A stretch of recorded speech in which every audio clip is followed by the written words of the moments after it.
thanks for downloading this episode from Teachers Talk Radio. You can find the full schedule and listen back to all our shows at ttradio.org.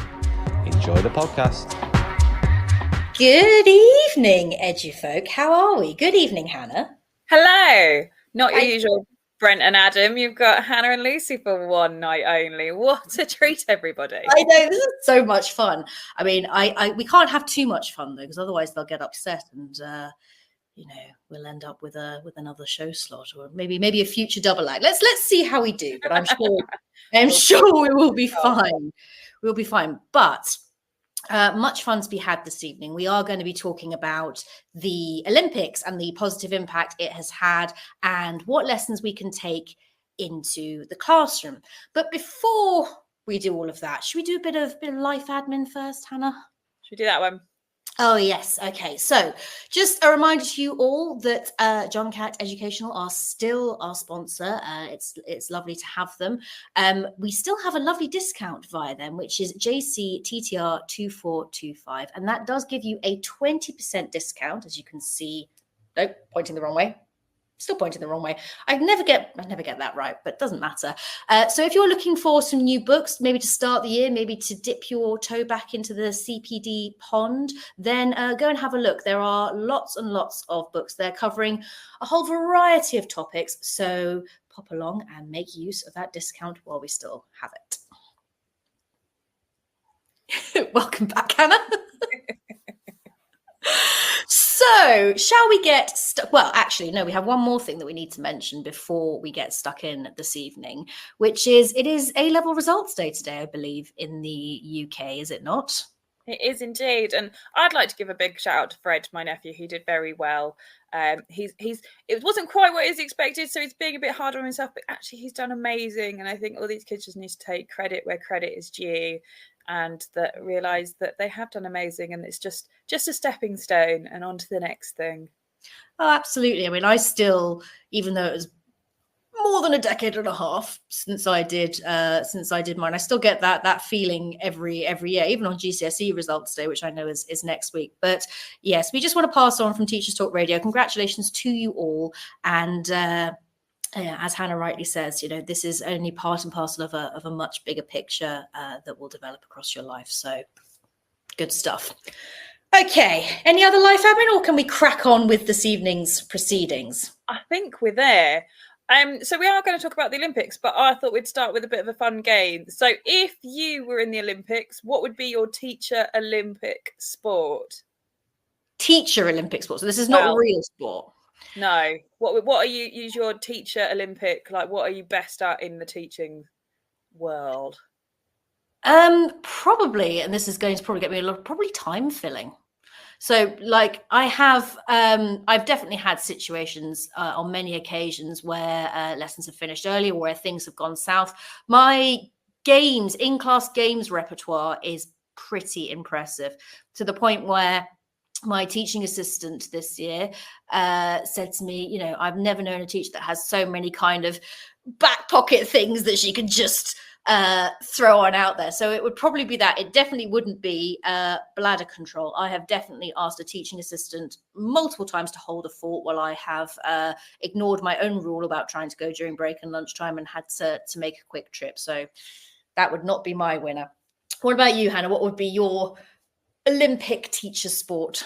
See, I'm good on the bladder control. I remember being pregnant and still, I think there's only once in my whole pregnancy that I had to leave a lesson and use the toilet.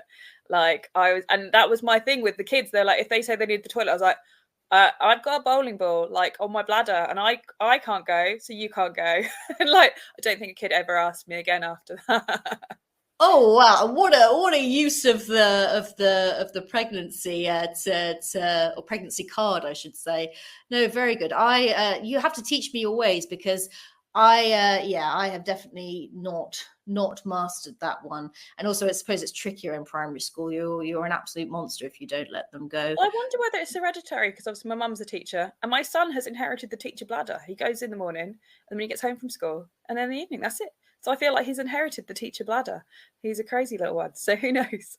I don't know. I feel like I have nicked that off of this picture. But I don't know what my other one would be. My other one would be I'm quite I teach very fast, so I feel like I get quite a lot in a lesson. Like the pace of my lessons is quite snappy. So maybe fast, most content and fastest lesson. Yeah, I think my ability to deviate wildly as well would be another one. And I think lovely Brent Poland, who would normally be in the chair this evening, I think he would share that one with me. And in fact, we'll have to ask them. We should have asked them actually prior to this. We should have done a bit of a TTR survey. But if any of you want to message in and tell us what your teacher Olympic sport would be, by all means comment whatever platform you are listening or watching through. We'd love to know and see if you have any similar ones to us. So yeah, I think I don't think I have any more teacher superpowers. I'll let you know if I come up with anything else. But oh, so we have a few. Paperwork, weightlifting.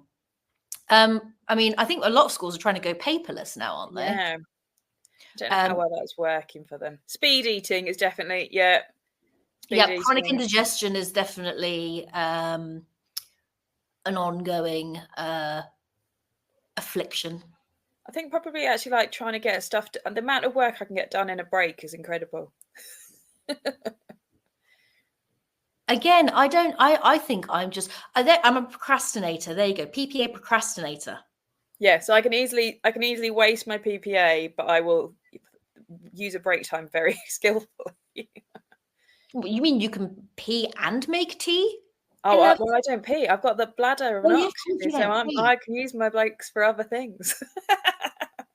Honestly, there's what kind of sorcery is going on here? I've got no idea. Anyway, recess duty decathlon, definitely. I still, as a primary teacher, I am a failed hula hooper, which is actually devastating to me. And I also want to campaign for hula hooping to become an Olympic sport. How that would work, I don't know. But yes, it still devastates. I actually bought 2 weighted hula hoops. They're sitting in my eye line there. And they're gathering dust because I still can't get it to work. And no, I am not going to share footage of me attempting to hula hoop because yeah. 3-hour faculty meeting marathon. I don't think I've ever sat through a 3-hour one. Oh no, inset days. Oh, Paul said Olympic master at being the fastest walker from one end of the school to the other. Power walking or speed walking. I definitely. That is a good one. Although, like, I became very bad at that when I broke my foot. It's like I didn't realize how much I utilized that skill before then. Oh yeah. No, the meeting one. No, I definitely not for me. I have. I had a brilliant expression the other day. My face has subtitles. So, 3-hour faculty meetings. No. Bladder control. That's you, Hannah. Gold on that one every day. Yeah. Parent-teacher conference hurdles. Yes, I could do an entire show on that. I think we all could. There are, my particular favorite occasion when I was still working in the UK, I had a head teacher actually escort the person I was talking to out of the classroom like a naughty child because she heard her yelling at me, and then brought her back and made her apologize to me like a naughty child. I don't know if you've ever had anything like that. No, I did have like a parent that was very angry at me because the kid was getting a D in art and basically drew a flower like a circle with petals and was getting A's in every other subject and couldn't understand because they were ticking the boxes, they were doing everything, why they weren't getting A's. I'm like, because that's not realistic and it was done in 2 minutes and it's not how we draw. And they couldn't quite. I did have that was like my training year and I had to get the head of department to step in and be like, and then he was like, go get her book. And I went and then showed her book versus somebody else's book. And then suddenly the parent like piped down a bit. But yeah, so definitely I think they problem solving high jump. I'm very good at problem solving and kind of that visually showing something to trying to solve your problems, I think is a good one.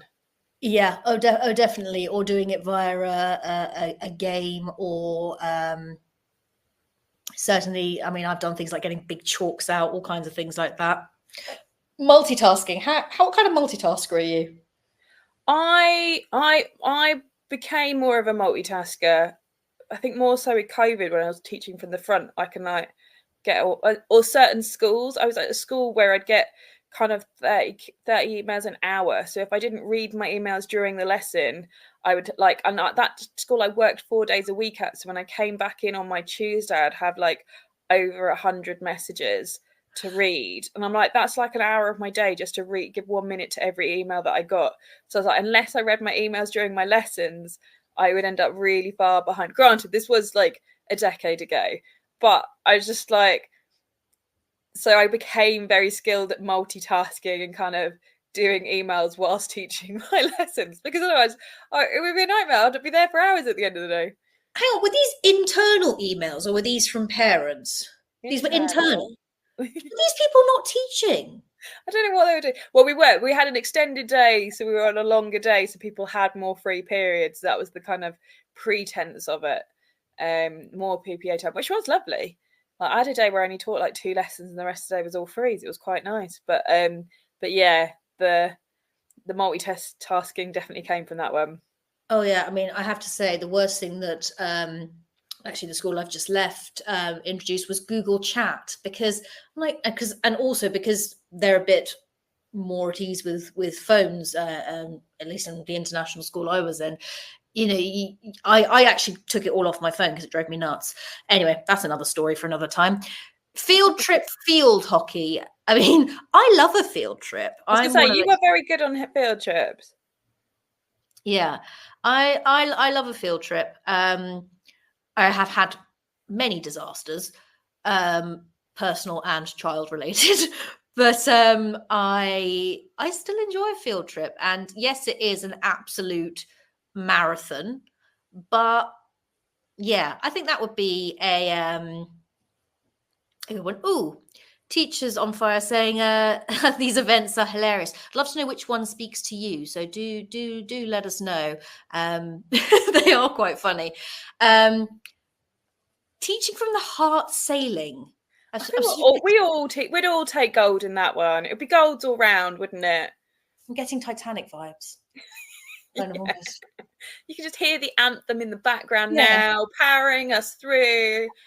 Maybe we need to make this a thing. Maybe there needs to be teacher, like, genuine, not like, because I know that there's teacher awards and they're really lovely and it's really nice, but it's very much dependent on whether anybody bothered to nominate you, whether anybody knows that these awards are happening, isn't it?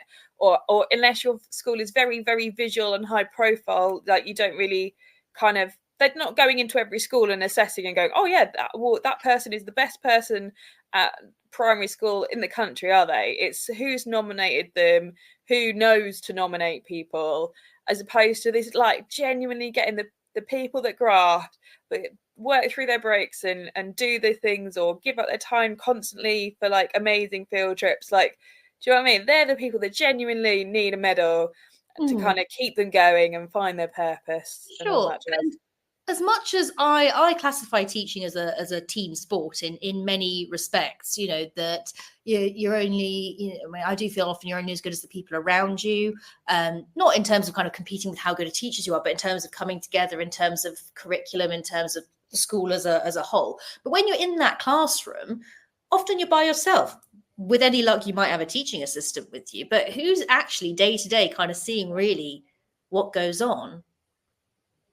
It's that's the thing. No, it's unless people are shouting about it, and that's the thing. I think teaching is so draining. Who has the energy at the end of the day to then be like, oh yeah, look at how amazing everyone's doing. You need that kind of somebody that's had 10 cans of Red Bull at the top. You're right.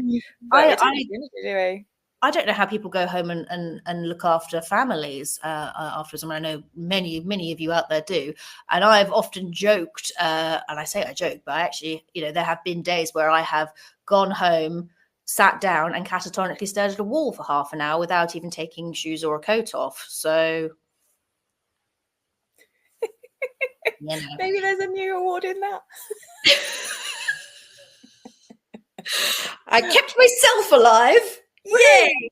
Okay. And this was my favorite meme of the Olympics before you go on to more serious stuff. Like, I loved this. The like first year teacher versus the 25-year-old veteran.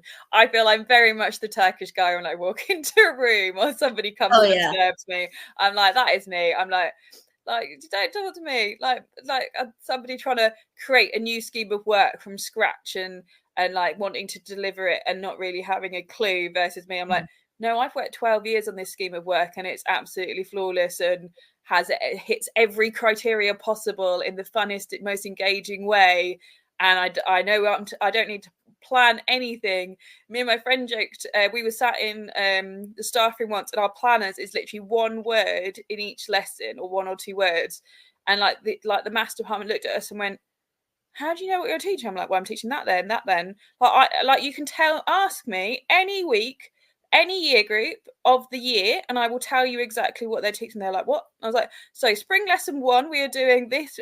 Like year 7 will be doing bugs. We'll be doing a mood board mind map of bugs and drawing bugs and practicing symmetrical drawings. Like I was like, you can ask me any week, any year group, any day of the year, and I can tell you what that year group will be doing that week, give or take, where there's been a bank holiday or a trip and they're a week behind. I was like, and they were like, oh my God, that's insane. I was like, yeah, every lesson's planned out, everything's there. I know exactly what I'm doing. So, maybe that should be my speciality, lesson planning. There you go. I mean, that's not just veteran teacher. I think that's Hall of Fame status. I think it's that just, is. I've been doing it long. I just know. I mean, any ECTs or NQTs listening to this, please don't panic. Like, you can kind of get to Hannah level status. Like, it's. I mean, the planning thing is always an ongoing debate. I actually saw a job description the other day that stated in the job description that you have to email weekly planning to head teachers. And I had not seen that in a long time. Another thing that definitely is always at the front of my mind for discussion. But yeah, I love that this Turkish guy, just for the context, in case anyone missed this entirely, he just kind of rocked up with no proper kit. And didn't he get a silver medal? Well, actually, the thing is, I don't know whether you know this. So actually, it was in a pair. So actually, there was a woman shooting with him. Okay. She shot in a very similar way. But yeah, they got silver. But he actually took up shooting during his divorce because he found his divorce very stressful and started shooting to deal with that. And then ended up at the Olympics with a silver medal in the shooting. Literally, and then apparently when he won, all he did was ask where the smoking area was so he could have a cigarette. So very blasé. It was too cool. It's giving Bond villain. It's giving sort of maybe male villanelle or something like that. But yes, I mean I certainly it does take time, and I think that a lesson from this is that like with everything, teaching takes practice to get to the point where you can pull out the trick that you just pulled out, which is, I know my curriculum so well that I can just bosh. I can literally walk in on a Monday morning and just double check where I'm up to, and I'm fine.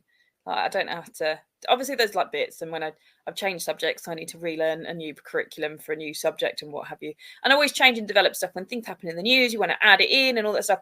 No year is ever the same. No lesson is ever the same. There'll always be a kid that will do something different and be like, oh, actually, I'm going to photograph that and add that. So everything always develops and changes, but essentially the skeleton is the same. And I think that's the thing that you get when you've been in teaching a long time versus kind of starting out and not being able to see the big picture of how it all fits together.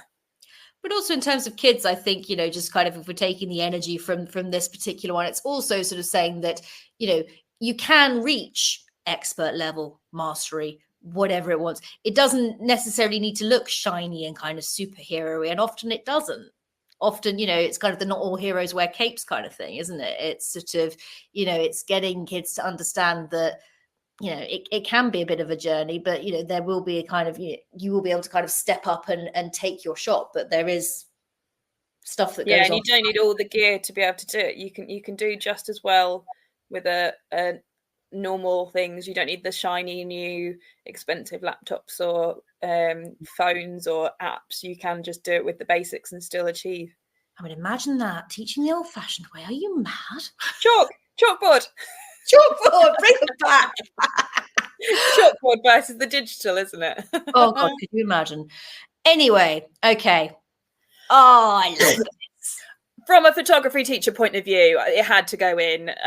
So for me, I was like, this is the shot of the most amazing kind of surfing, and the fact that surfing was in there as a surfer myself. Granted, I did break my foot surfing and haven't been in since, but well, actually, no, that's a lie. I have been in. I just am not very good at standing up because my foot hurts. But like, to have surfing there as a sport, I think is amazing, especially being a coastal school for me. I'm like, oh, look at what we can achieve, and look at what you could go on and do. It's so exciting. But I just think like it, and also for people to see it, because people think that surfing is like really easy, and actually it's so hard. And actually there's a lot of science into it in terms of learning the effect of the wave, and teaching kids like my niece surfs, and she's coming up, but she's a bit older now. She's trying to want to catch green waves. I'm trying to explain to her like they break at half their height. So where this reef was is really cool. So if your geography teachers out there, make sure this is in there for your lesson, that on the left hand side, where they were catching the waves, there's a reef. So basically it's really, really deep area before that. So all the waves gather quite a lot of height. And as soon as they hit the reef, they're then over half their height. So that's when they break and create the wave. So all waves break at half their height. So on the other side, where all the boats are watching, that remains deep. There's no reef there. So that's why they can sit there and watch it right next door and never actually get a wave break on them, which I just think is scientifically really interesting from that perspective as well. But from the photography point of view, I'm like, the balance in this picture is just beautiful and amazing, and the composition, and I'll be using it in my photography lessons for sure. Oh, definitely. I mean, certainly from my point of view, I saw that and I thought, story starter. Yeah, fantastic. I mean, where you could go with that, I don't know. You could kind of, I mean, you could go in all directions with that. But it just what an incredible shot. And I did think it was really interesting that the Olympic surfing was all the way over in Tahiti. But then I've never known France to be particularly. I think you can surf near Bordeaux. Yeah. But I don't know. Hossegor's got quite big waves. It's just the wrong time of year for it. So they have got big surf. But it's just the wrong time of year for where the French kind of surfing is. But yeah. I think it was a bit because Sky Brown at one point was going to do the skating and then fly over and do the surfing, but I don't think that worked out in the end. I know she got injured, but we'll come on to her in a moment. Yeah. But no, I think from this, it's just kind of, as you can say, I mean, it's a great one to use. You could use that in a number of different lessons for a number of different things. But I also think that's a great idea, kind of, wave knowledge and how that relates to surfing, certainly in geography and science, things like that. Because I've got a few little surfer dudes that I taught this year, because of course surfing is very big in Portugal as well. And we've got, not that any of the younger ones are doing that, but Nazaré, where you get those massive, if you've watched any of the documentaries, wow. And if any of you out there are into waves and surfing, watch anything you can find on Nazaré, because it's super cool. Yeah. Right. What have we got next? We have. Oh, I love him. The lovely Tom Daley. I love him so much. And I just think, like, Noah Williams celebrating and giving him a little kiss, and just the love between them was so amazing and so lovely. There's so many stories, isn't there? There's their relationship. There's exactly. There's a wholesomeness to this. Because they rang him and was like, do you want to train? And he flew out, and they trained. They didn't have long to train compared to usual people, but he had to completely relocate to train with Tom. There's kind of the idea, the fact that, is it Tom's 5th Olympics? Something like that. And I think I've loved watching all the archive footage of him at kind of, was it 12 and 14 that they started interviewing him for his Olympics, and him coming out of school and being accosted by Gabby Logan and taken to his house to show her around and show her his training and everything. That I feel like that kind of age is a really interesting to show people how early you can do it and how you can sustain it, but it's discipline. And I think also that whole idea that their reasons have changed for it, because originally he wanted to do it when his dad died, and then now it's because he wants to show his son that he could do it and let his son watch him, and came out of retirement. I think he'll come out of retirement again and go for LA, because he lives in LA. I think it'll be too tempting that it's on his doorstep, but who knows? I don't know, but it is, and it was lovely. And his partner, whose name escapes me. No, his real life partner, not diving partner. Yeah. Yeah, it's gone from my head. Yeah, but he's like a film producer or something, isn't he? Yeah. But just was there with the kids. And what did the T-shirts say? Can you remember? I can't remember. If any of you out there know, tell us please, because Tom Daly's kids had lovely, lovely T-shirts, and it was it was just lovely. It was something like Daddy's Star, or I can't quite remember. It was lovely. But also, Dustin Lance, but I think he goes by Lance, doesn't he? Yes, Dustin that was Lance, it. Yeah. But also, and I'm going to go a little bit dark for a second here, because as we know at the moment, and in recent times, there's been a lot of kind of toxic masculinity and all of that floating around. A lot of, and I'm sure you've seen that we posted some things the other day about, treatment of female staff by teenage boys. There's obviously ongoing things with Andrew Tate, and just it's all very much in the ether. So to then have a photo like this and to actually be able to create discussion around it and show young people that actually, this is just two people celebrating a win. There's nothing more to it than that. Whereas I am sure there are those out there who have tried to turn it on its head and always will. But that's why I do think that, in terms of if we're going to take lessons from this, that, what a beautiful image, what a wholesome, lovely moment captured in time between, two people who've worked so hard towards something. And I love Tom's face in it. I really do. And is that just kind of like, because obviously Lance is there watching them, and I found the kids' T-shirt said "That's my papa" on them, and it was like, it's like they're obviously there as a family, but obviously he's become part of his family, and that's like for a lot of people that won't be normal to see a guy kiss another guy, but it's not a gay thing. Like Tom's married and in a relationship. That is just passion and celebration and happiness, and that's perfectly acceptable. That's normal masculinity. Like girls, we'll give our girlfriends kisses on the cheeks and celebrate them. Like there's no reason that boys can't do that as well. And I think as well, there was the interview as well, because his coach died just before this, and then he couldn't talk, and Tom was like, I've never seen him not be able to talk, and like proper looked after him. And I just think there's so much emotion that goes into these, and like they could be disappointed they didn't get gold or what have you, but actually every medal is an achievement. Getting to the Olympics is an achievement. I think there's lots of pressure. There was a lot as well of people going, I didn't get through, I didn't get that, but it's okay, I tried my best. And I think there seemed to be a lot more positivity around things in the Olympics compared to previous years.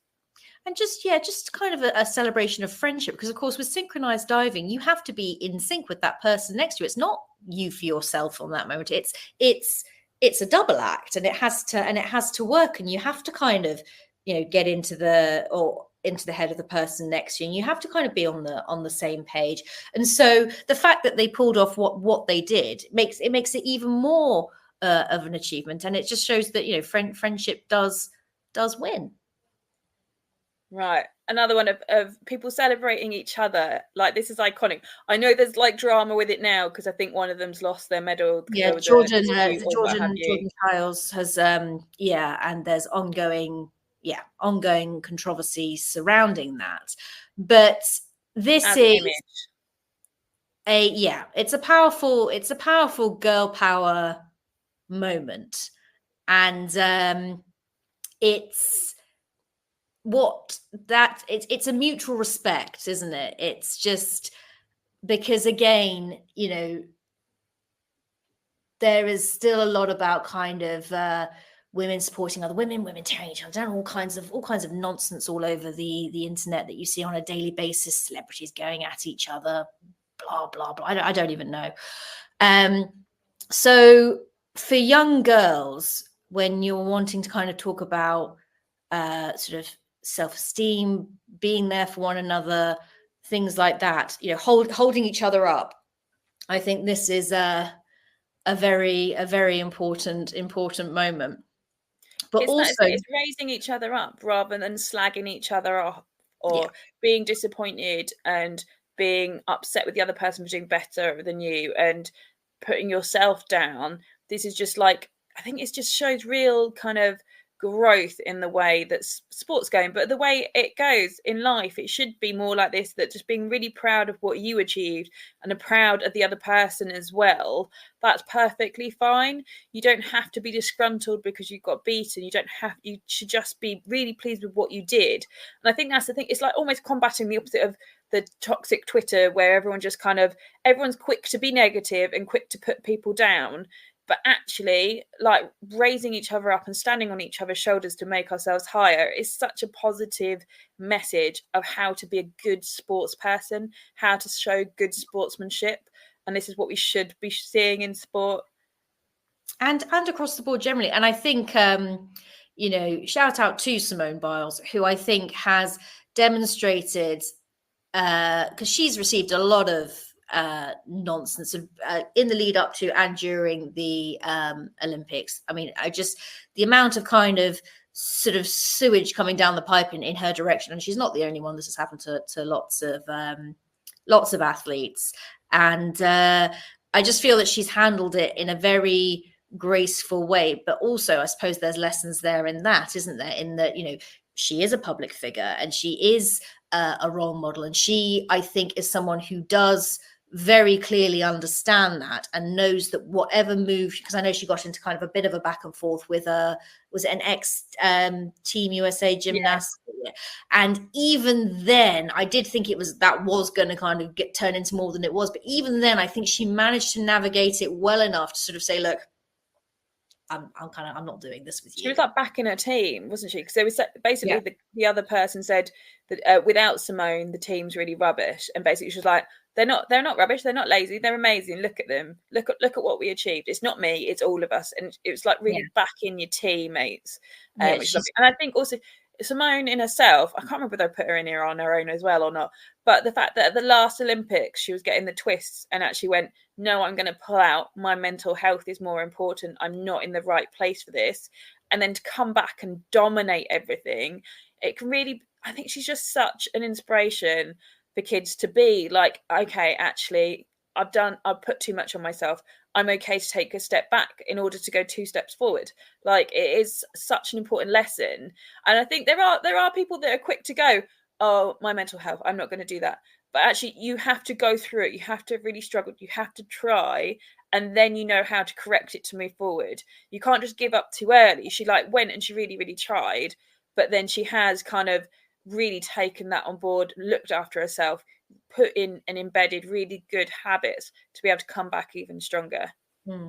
And with the whole kind of social media side of things, I do think it is actually a bit of a masterclass in how to navigate that. And I'm sure there will come a time where she will kind of step down and step away from it, because that's all exhausting as well. Yes, she is a phenomenal world-class athlete, as we have seen, but she, it's almost kind of the other job is kind of the public image and all the rest of it.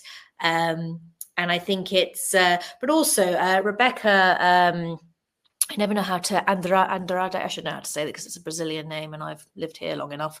Again, what a thing for her as well, because, Brazil still is a kind of, it's very sort of up and coming in many ways, but still very much a sort of developing country. And it's, she's an example of kind of, you stick with it, you kind of come in, and she got her gold. She got her gold going up against the best in the world. I think that's another thing where you can say, okay, there were areas where she missed out, but she stuck with it and she did get there. And again, that's the sort of another kind of real girl power moment, isn't it? To sort of say, hey, look what can be done. And it was very similar with the Irish guy on the pommel horse. Somebody interviewed him and asked him about all the big names. He was like, who? I'm competing against me. I'm only competing against me. And I'm just trying to beat myself. And actually he got gold and absolutely smashed it. But he wasn't going to be intimidated by the other people in the room. And I think that's a really good lesson as well. It's amazing. Right. Given that we're just a little bit over the halfway mark, shall we have a little bit of a moment just to check in with our sponsors, and then we'll crack on? Sounds good. This show is brought to you in partnership with John Catt Educational, publishers of professional development books and resources that support great teaching and learning in schools around the world. John Catt have an exceptional collection of book titles that cover a range of educational topics, ideas and research. The books are aimed at forward-thinking schools and support best practice teaching for both primary and secondary education.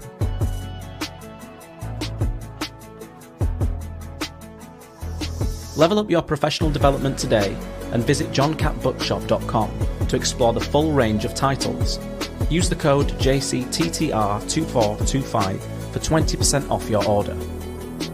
Keely Hutchinson. So she was, she celebrated the 800 metre finals. So I think we had quite a few women in this, but they all kind of dropped out, and everyone was a bit worried, weren't they, whether she'd be able to pull it off at the end, because we had a lot, didn't we, kind of not quite pull off what we thought that they were going to pull off, but she did. But I just love this image of her getting the crown as she ran round and kind of owning it.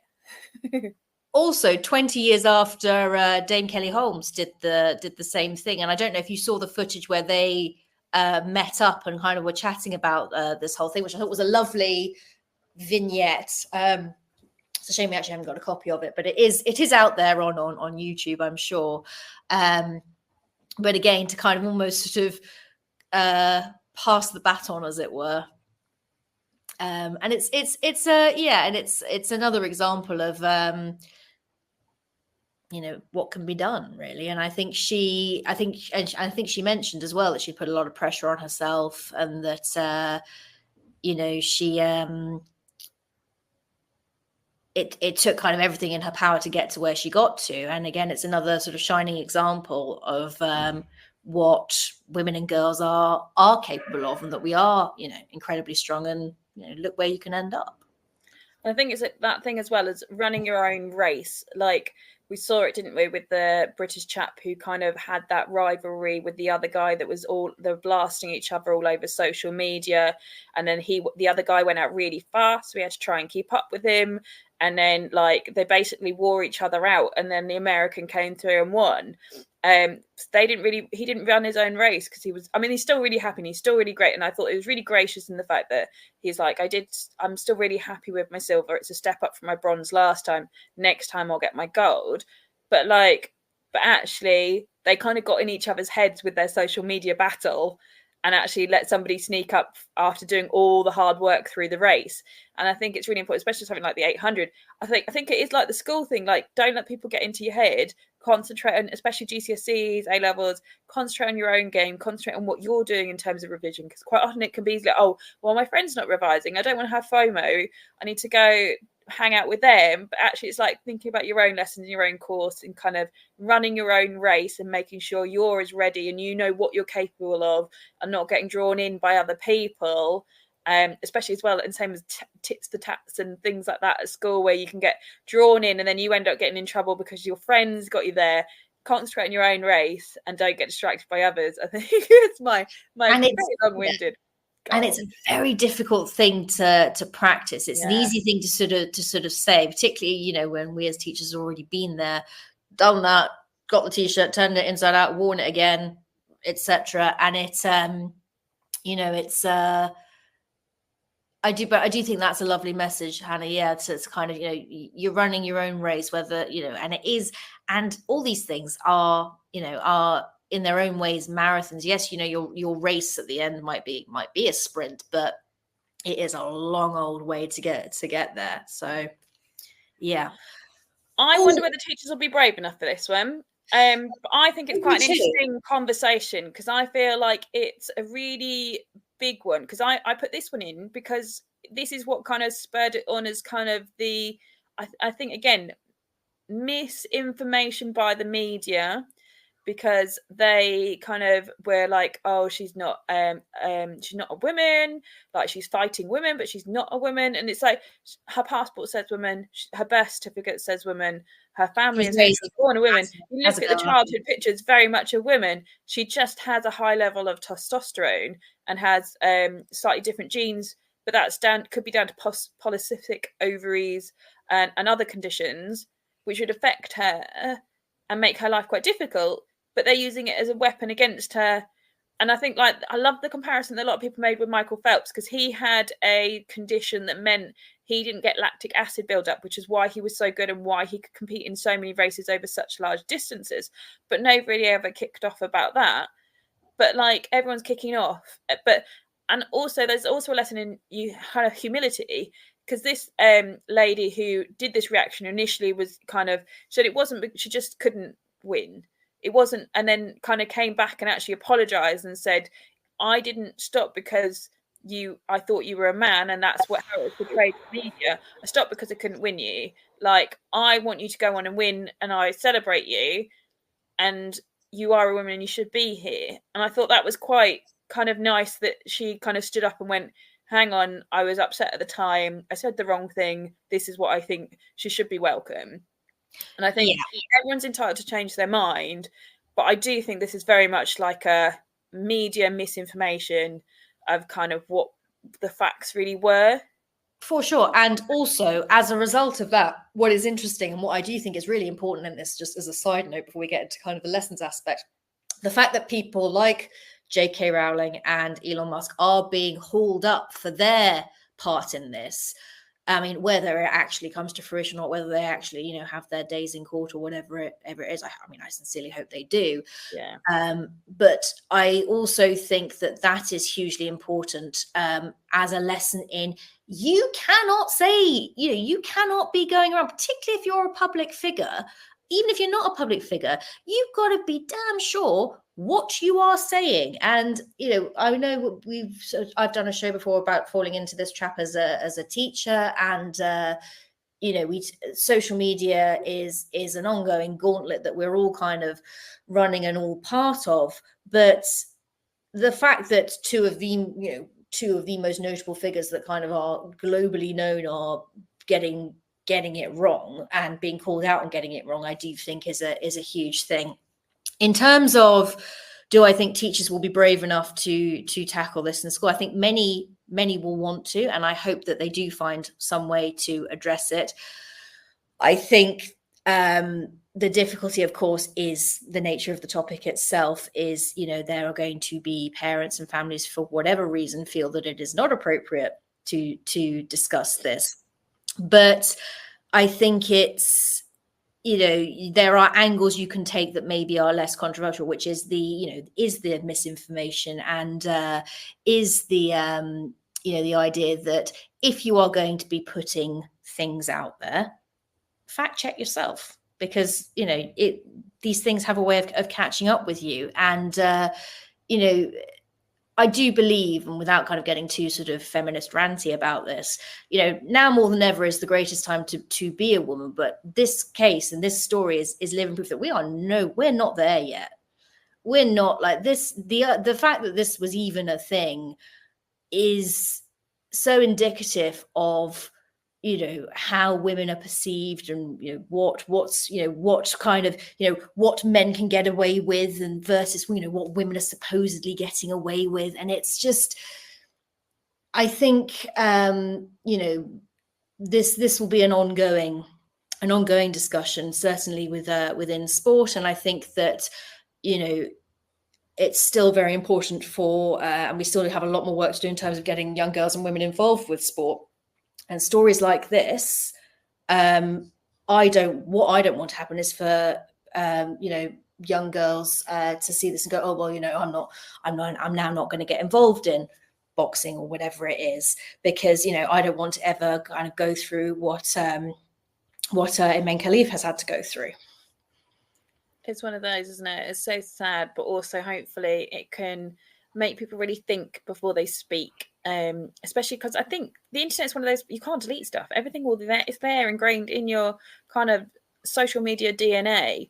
And we do see it now. Like, people go onto programs and then they find like this historical tweet from 20 years ago, and suddenly they're whipped out of that show because they weren't said something really controversial.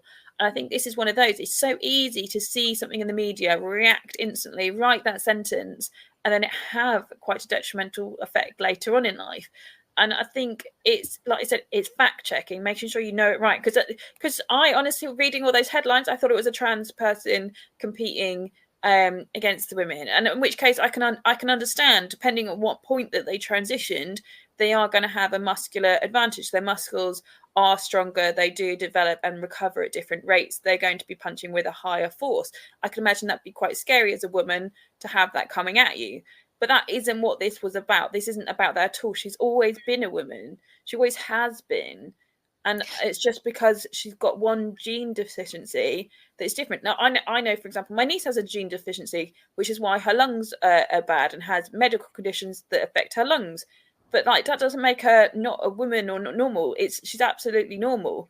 It's just her lungs are different to everybody else's. In this one, this is just that her ovaries are slightly different. But that shouldn't be a reason that she can't compete in her own sport. And it is that misinformation and that those headlines that can be so dangerous. And I think those little minds that kind of see those people and look up to J.K. Rowling and people like that, and that are being fed the wrong information. I think it's if we can create a safe space for them to have a discussion about this and talk about what happened at the start, what people's reaction would have been to those headlines at the start, and then learning about the facts, and then kind of checking and having that conversation. Now you know the facts. Has that changed your opinion? What's your opinion now? And kind of getting that across to students, I think, is really important, because I think as well with parents, they're from a different generation. We're not from a generation where fake news was a thing. It's so much more common now. Unless they're tech savvy, they're just going to be, the news is the news. You believe the news. That's what happens. So it is a case of we need to learn these skills. And I know Tom was talking about that before, but I just think it's an important factor.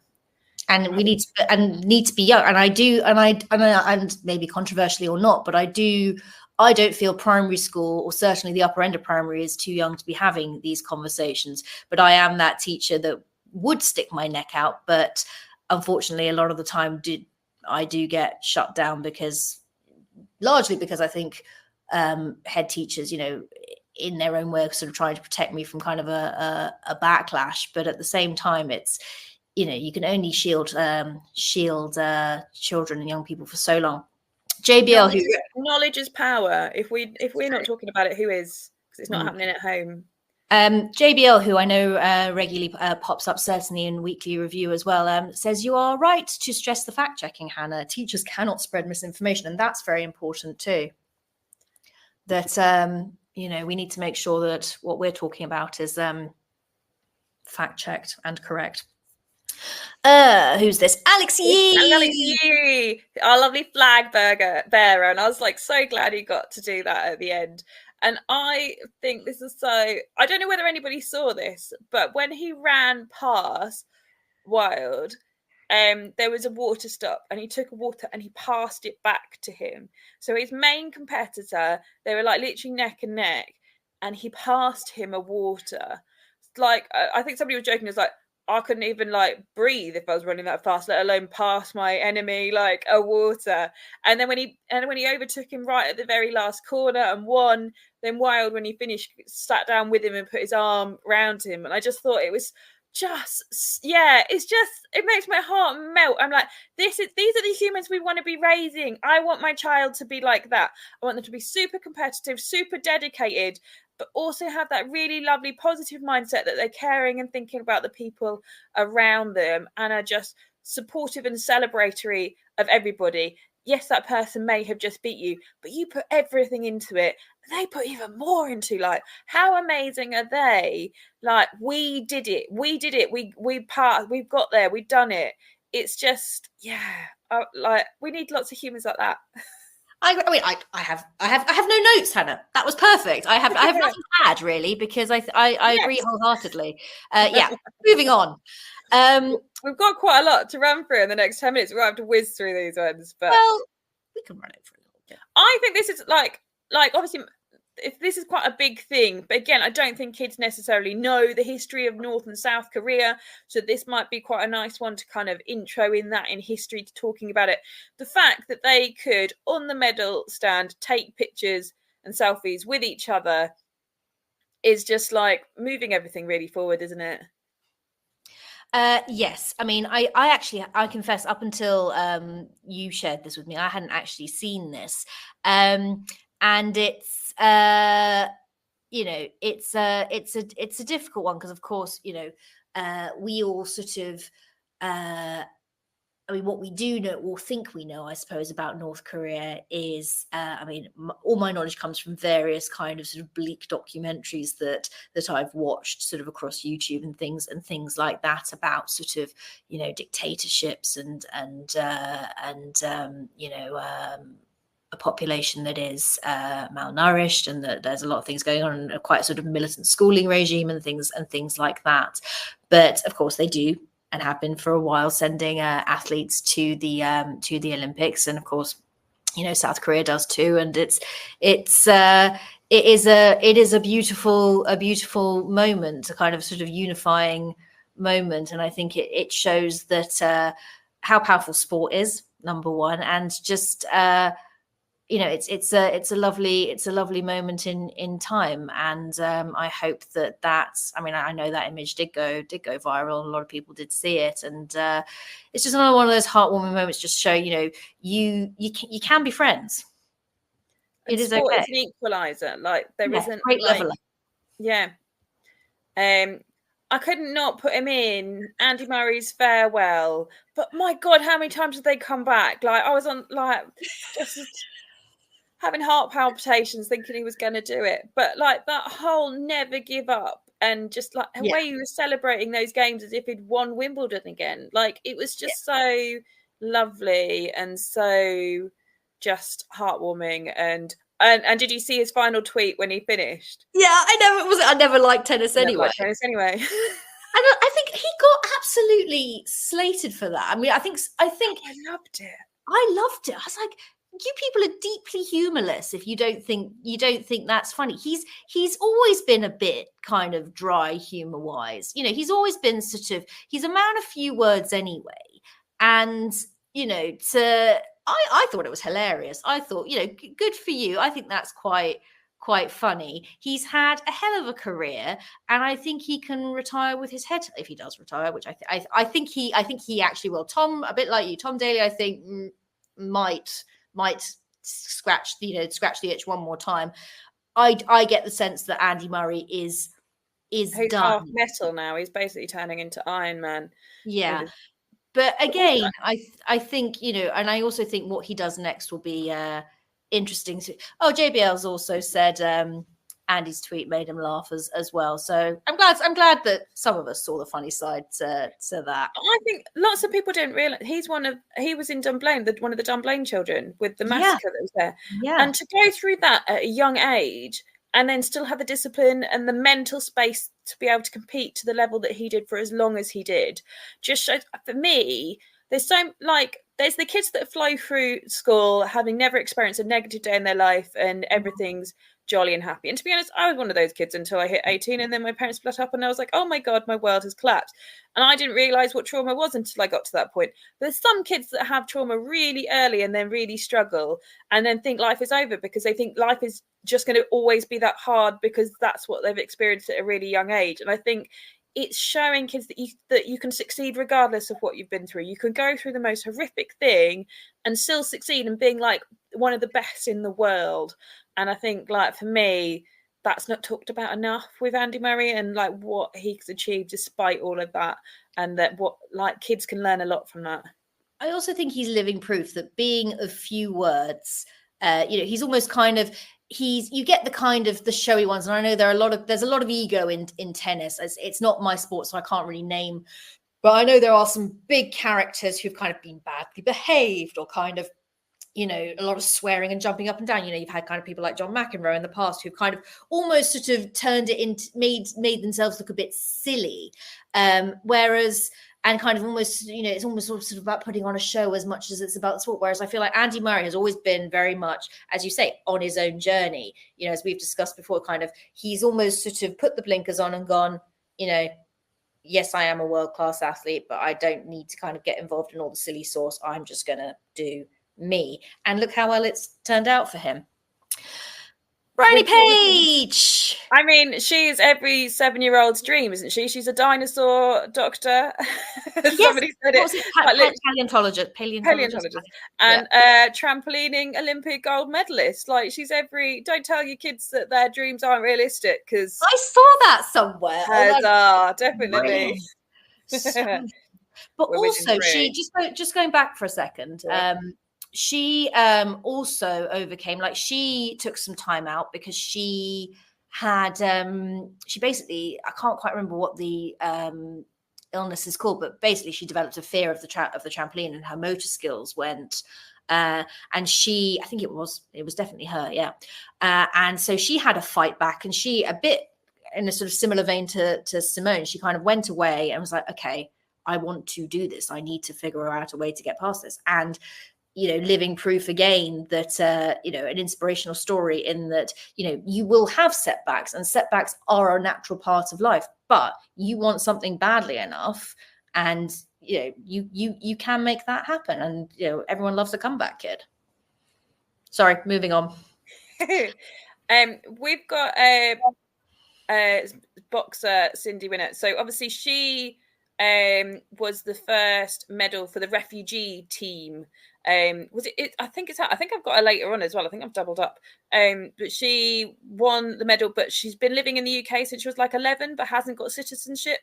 But she can't go back to where she's from because she's openly gay, and it's against her country's kind of religion. So she would be arrested for it. So she's kind of boxed for herself as part of the refugee team. And it's one of those, I'd have loved to be British, and later on we've got another slide of the British boxer kind of finding her and putting the British flag around her, which I think was beautiful. But it's that thing of don't let your circumstances kind of affect you. You can still achieve regardless. Yeah, and hopefully on the back of this, she will get her much deserved citizenship. I sincerely hope that is the case. So Keir Starmer, if you're listening, help her out on that one. Thank you. No, I knew this was coming. We've got Brent's favourite. Good show, ladies. Enjoying it from the villa in Spain. Has he gone to Love Island? Have we covered the breakdancing yet, and the lessons learned of know your audience? Well, Brent, this one is for you, my friend, wherever you are in your Love Island villa, wherever you are in Spain. So crack a sangria and let's get into it. I just love all the memes. It's all like when I tell my year nines to come in from break. It's like, or when I tell a child to pick up a pen off the floor. That's yeah.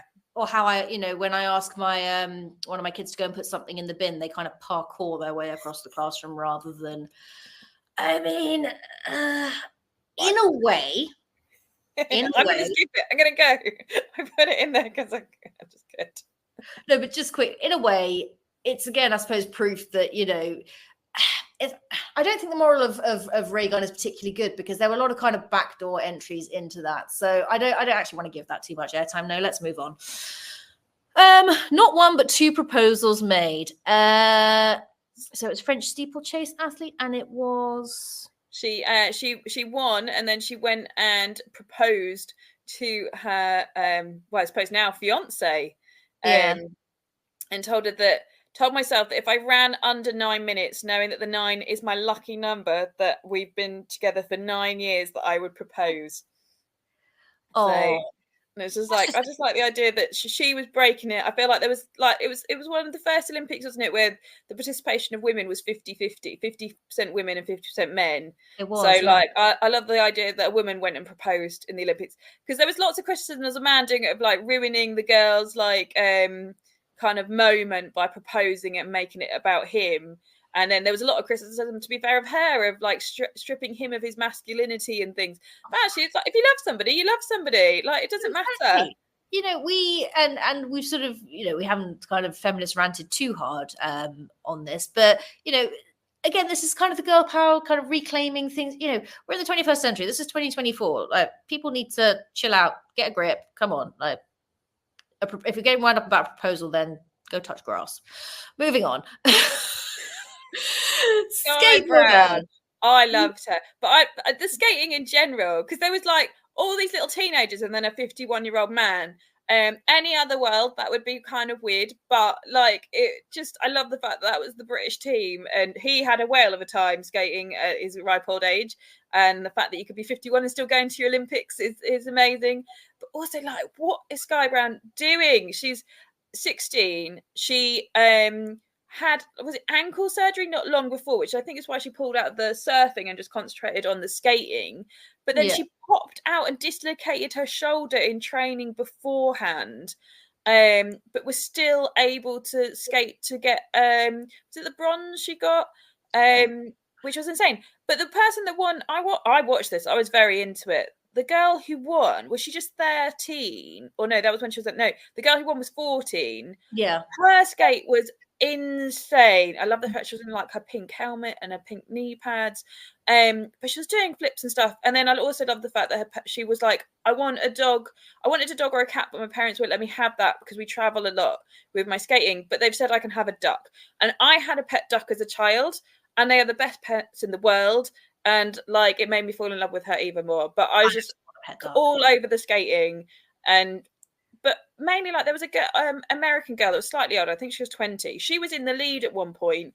Every time a girl finished and got a better score than her, she would run over to them and give them the biggest hugs, and they would cheer and celebrate each other.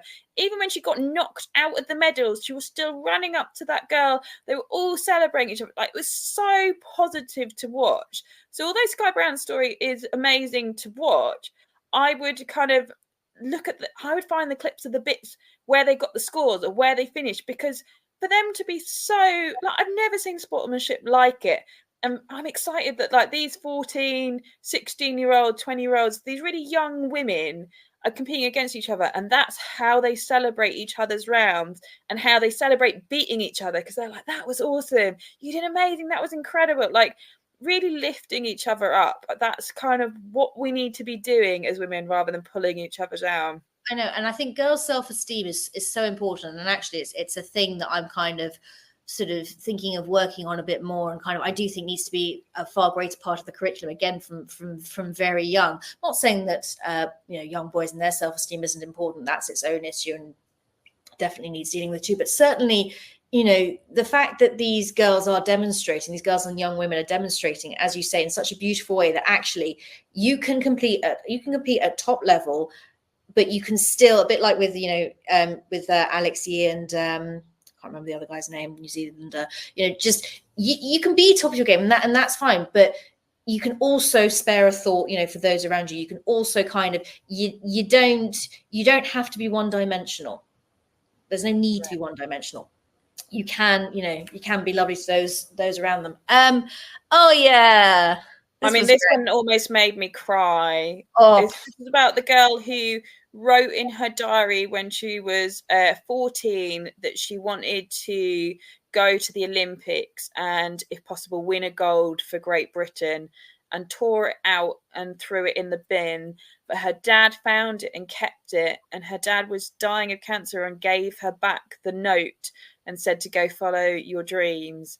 And like, literally, when I was in the tears went. I was like, as a mum, like, I'm like, oh my god, I would so do that. If I found something of my son's that he'd done like that, I would so keep that and make sure he follows his dreams and things. But and they did so well, and the joy is kind of palpable, as you can see. And again, it's much that same energy, isn't it? Don't give up. If you want something badly enough, find a way to make it happen, and sort of don't think that you don't deserve to do these things. And I think, again, as girls and as young women, much as we have made a lot of progress, but still a lot of work to do. We as teachers as well need to be uplifting young girls, young women, and being role models ourselves, but also, showing them things like this and saying that, how great is this? And, there are many kids I've taught, and I'm sure you're the same, that have gone through hardships, whether it is losing a parent or something else, whether it is an illness that's taken them a long time to recover from. And I think that they need to know, Tom Daley's another shining example of that, what is possible, that, you can go through the absolute worst things imaginable. It's a lovely one, that one, and it gets you in the feels, that one. It really don't let tragedy affect your trajectory.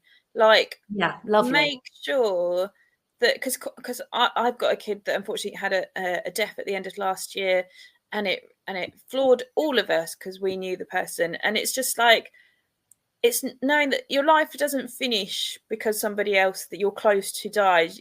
They live on within in you, and they can spur you on. And don't let that tragedy be your downward spiral. Let it be your staircase upwards, and kind of use it to motivate you. I think it's something that some kids need to see and know, that don't have the people around them that will tell them that. Yeah, a lovely one. My other favourite one. Oh my gosh, I was livid. I was ranting and raving for Amber, but I'm also decided that I'm going to take up shooting, and I'm going to join her at the next Olympics because I think I can do that one. So that's going to be your actual sport that you're going to set. So yeah, well, I'm a secret. Like, I used to shoot when I was younger, and the fairground, we have to shoot in the middle of the targets, but the targets get smaller, and you're not allowed to touch like the star or the heart. I did that once after a couple of beers, and I didn't touch the sides, and the guy was like gave me the giant. I've got a giant bear that's like twice the size of me, and he was like, only one person a year hits that, and I was like so confident and drunk. I went, oh, I'll have another go, and I got it twice in a row, and he's like, that's not normal.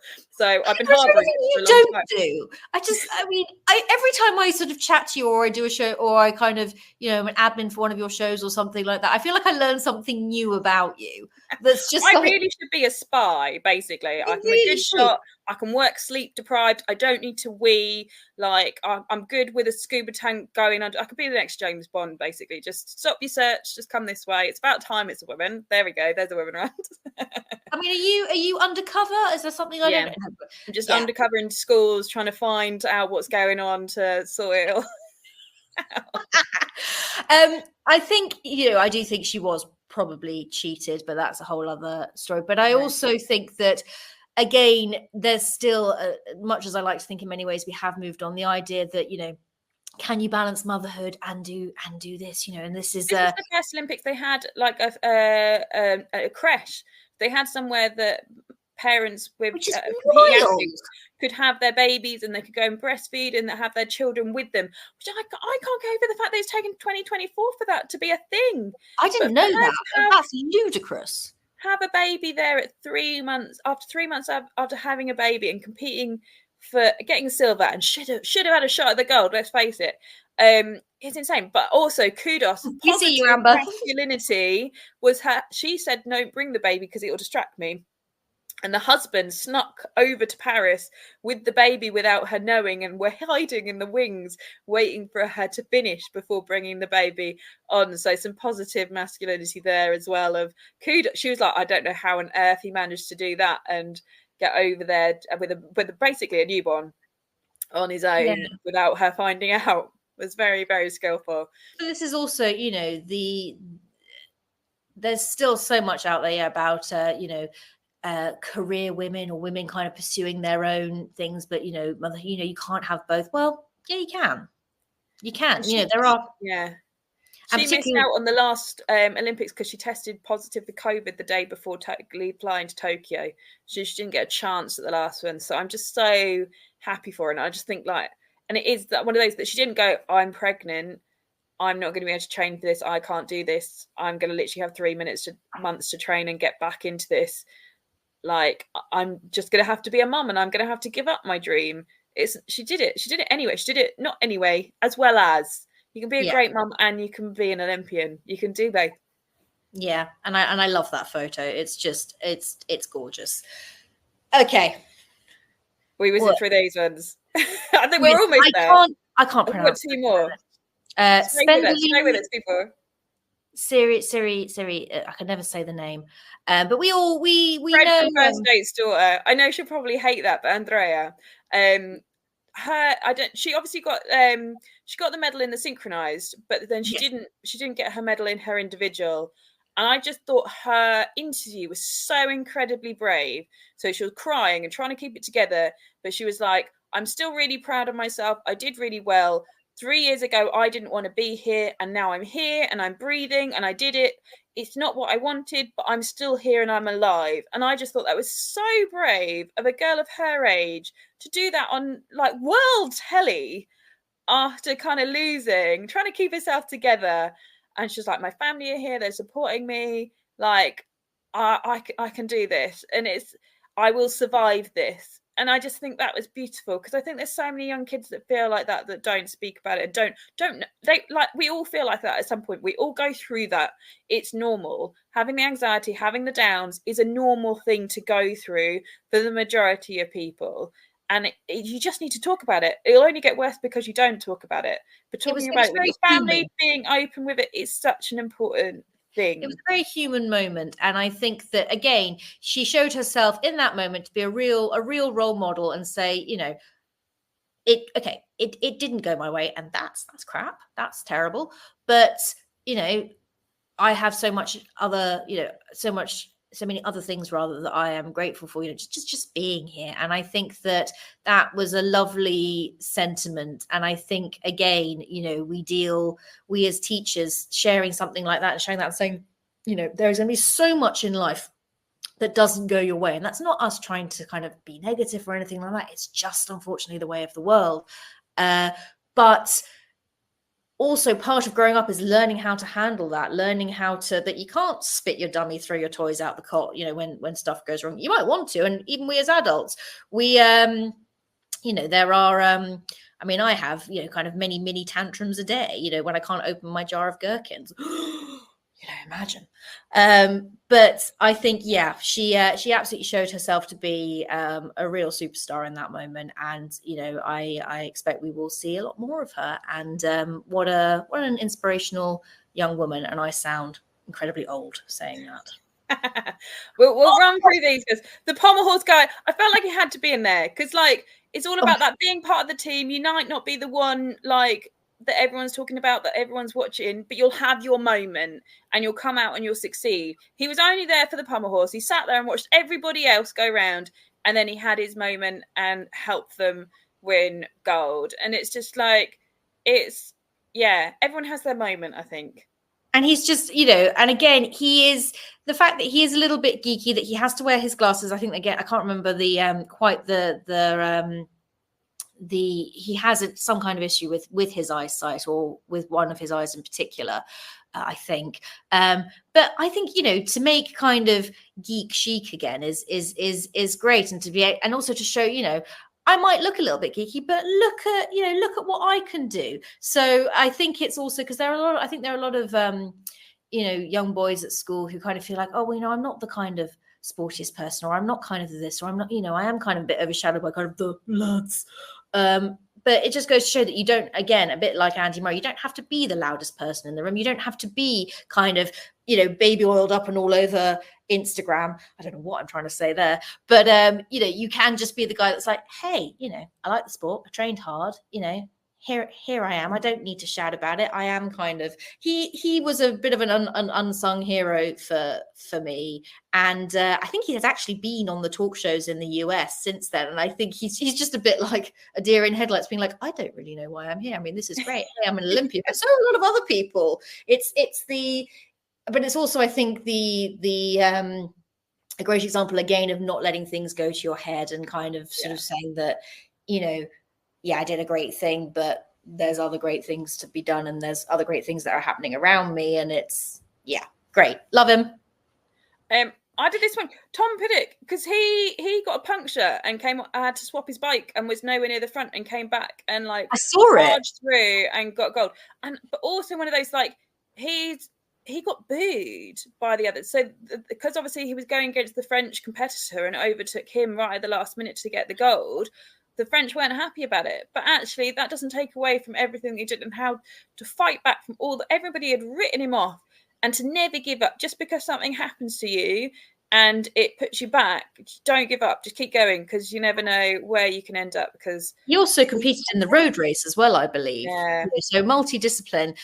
He didn't place anywhere, I don't think. But the fact that he competed in two different disciplines, if you like, I mean, I know they're both bike-based, but still, I mean, an amazing thing, and within kind of days of each other, really. But also, you know, just again, just showing that, you know, and there will always be, we say this to kids, there will always be haters. There'll always be haters.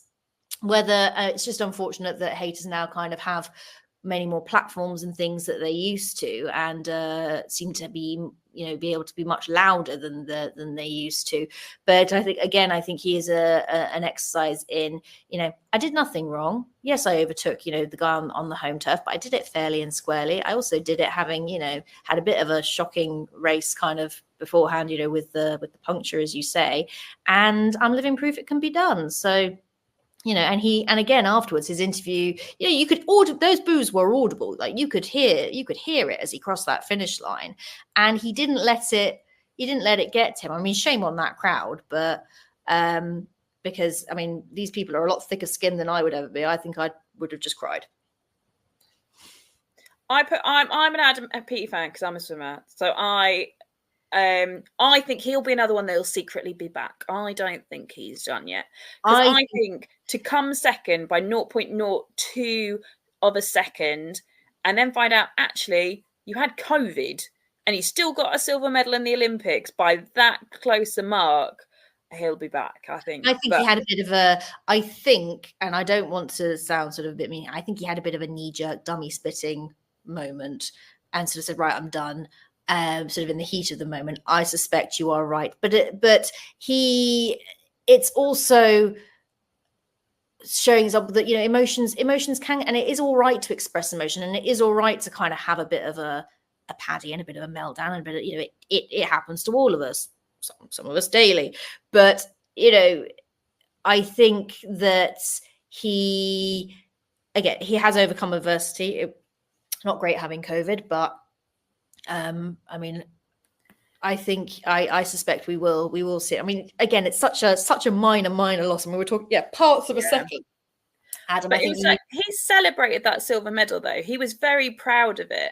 Yeah. And he was like crying. He was so happy that he got it. And I thought it was really interesting. Claire Baldwin got all the slack with the fact that she said, I'm really impressed the fact that he's wearing his silver medal and is really happy and showing it and not walking off like some of them that got the silvers kind of cut through and didn't do the crowds. He's going around, he's celebrating it, as opposed to the Euros where all the team took their medals off for getting second place and had a bit of a dig at the English football team. But I think it was that, like, even though he lost, I think it's a valid point. He was still celebrating that second, even though it's by such a small margin. He still got second in the world, and even said in an interview, like, I've got a bit of a scratchy throat, but he didn't know he had COVID. But like, he still achieved so much. Yeah, and I do think the right colour doesn't take it away, does it? No, and I think again, you have got to, whether it's world stage or whether it's your school inter tournaments, and we've talked about this because I know that there's been situations in schools I've worked at where the school knew that they weren't kind of going to get a medal, so have left tournaments early and things like that. And that to me is about the worst thing you can do. What is that instilling in kids that, if you don't win, then, or if you're not kind of placing in the medals or on the podium or whatever, then, there's no need to stay and support the other people. No, I'm sorry, there absolutely is. And it is absolutely vital to instill, whether it's, a spelling bee, I don't think those even exist anymore, or a kind of a football tournament, or indeed the world stage, sportsmanship and that kind of behavior, and instilling those values. I think, if nothing else, probably my biggest takeaway, if you like, from this and from this discussion that we've had is just that. We've got two more. I put in this one because I thought Toby Roberts was amazing. I'm still traumatized because I broke my foot from rock climbing and got a DVT and a pulmonary embolism, and it ruined my life. But I found myself absolutely, regardless of the flashbacks, watching the bouldering with some kind of joy. So I feel like he's cured me. But I've been trapped at the top of a climbing wall because I got up there and then was too scared to come back down, and it took me about half an hour. That was my issue, and then I slipped on the way down, not wanting to fall on the previous surfing broken foot, and fell on the other foot and broke that. But he's only 19, and during COVID, they made a climbing wall like in his garden, and he got into climbing from practicing in his garden during COVID lockdown. Mad, isn't it? That's insane. That's the kind of prison fit I wanted to get, and I had sciatica in the first lockdown. I did Couch to 5K. Like, this kid trained for the Olympics. Like, it's just like, It was so heartwarming, and he wasn't like his face as well when he found out that he won, because he was not expected to. And I think the other English guy, he got fourth as well. So we were like really in the mix. And I just think it's put. I think climbing's quite a popular sport in this country, and it's put it on the map. And hopefully we can get more young people into it. But I just think like it's a really positive thing that came out of COVID lockdown is him kind of practicing his climbing in his garden and making walls in his garden to be able to do walls that nobody else could in the world. And then we've got our final one. It had to be. Yes. Now, like, yeah, I'll let you lead on you this said one. you wanted to be an Olympic shooter. Okay, that was what you got into this Olympics. I got into and discovered rugby sevens, women's rugby sevens. Absolutely had me. I think the Gen Zers and the Gen Alpha say a chokehold. Yeah, I'm showing my age here. But Ilona Maher, who you can see here, has, I mean, not only has she become an Instagram sensation, and I know we shouldn't glorify social media, but I'm going to caveat this because in becoming a social media legend, she is, I think she's about 5'10", and has one of the most beautiful athletic builds I have ever seen on anybody ever. And she's been quite open about the fact that she has received a lot of kind of backlash saying, oh, she looks very masculine, or she, you know, isn't kind of sort of dainty and girly, and has fought back and sort of clapped back in a way that has been really inspirational. And particularly because, you know, we all know that, you know, everybody comes in different shapes and sizes.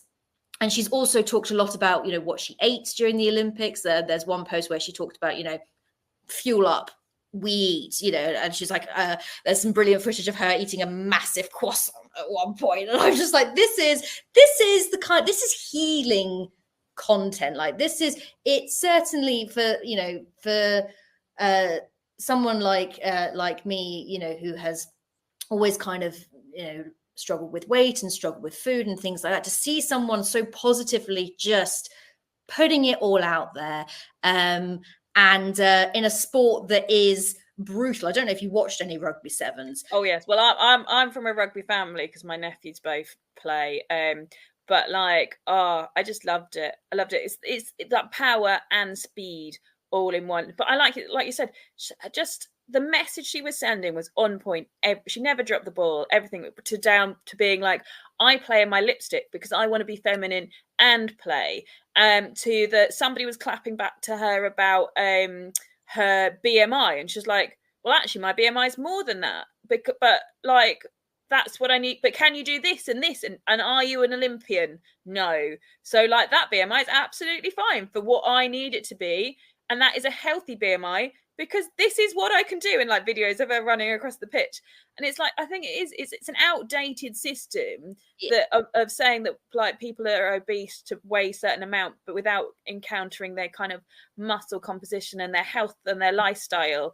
But I just love the fact that like quite early on, they were promoting this whole thing that she is the most followed rugby player in the world, with surpassing kind of the South African captain on the greats list.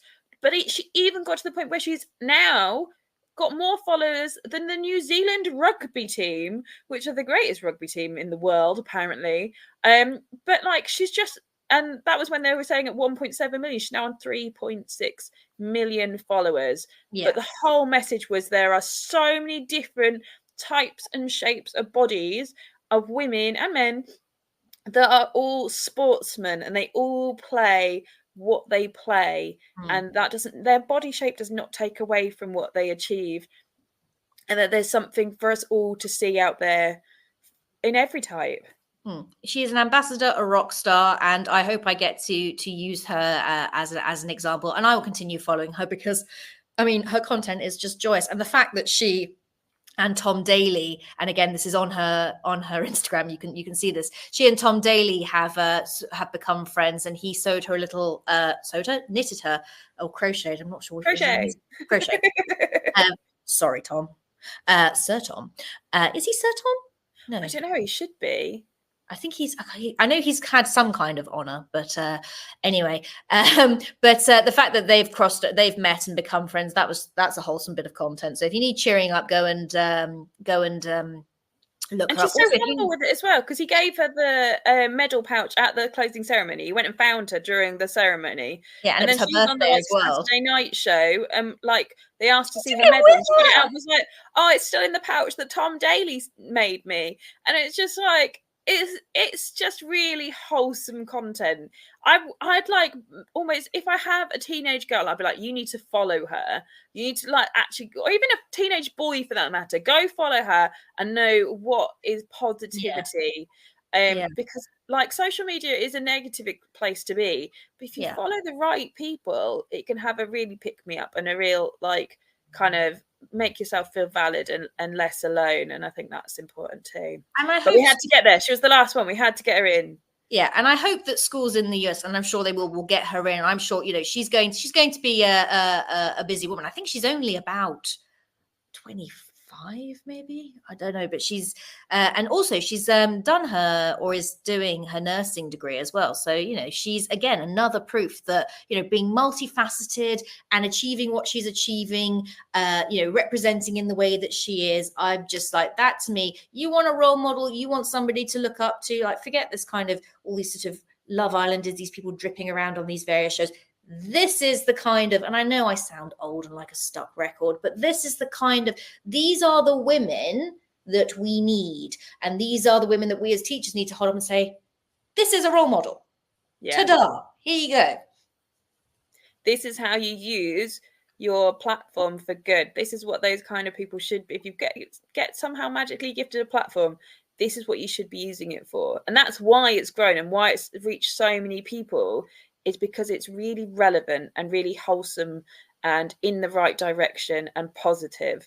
And I think people like, this is what, like, it counteracts the Elon Musk and the JK Rowlings. Like, this is kind of what we need in the world.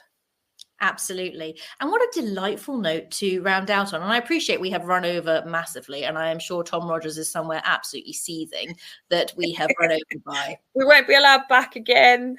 No. But how much fun have we had? This has been great.